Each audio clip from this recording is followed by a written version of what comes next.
question was, hey, Michelle, can you tell me about what makes a difference between a good and a bad project in econometrics? So you did so many of them. You will have had great ones. You might have had car crashes. Like what kind of characterizes a great econometrics project? I think I put two things. One of them is the data. I think this is for any sort of data analysis, modeling, machine learning, etc. We need to make sure it's correct. So there's a lot of work done in terms of the data preparation side to make sure that's correct and that we are modeling the right effects on in that sense. And then the other side, I mentioned it a bit earlier, is that we need to make sure that the model makes sense. Because here we kind of, it's almost, when I think of the model itself, is like almost fitting shapes to a line in like within an area.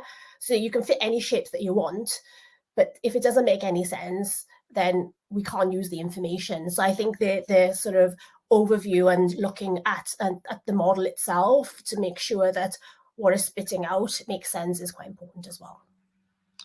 Well, Michelle, I've got two pieces of good news, one piece of bad news for you. So the two pieces of good news are, that was the answer that you gave me 12 years ago, because you just reminded me of it. And it was such a good answer, because you're saying this is is a great answer for this day and age, because it's kind of predictive learning can run away with itself.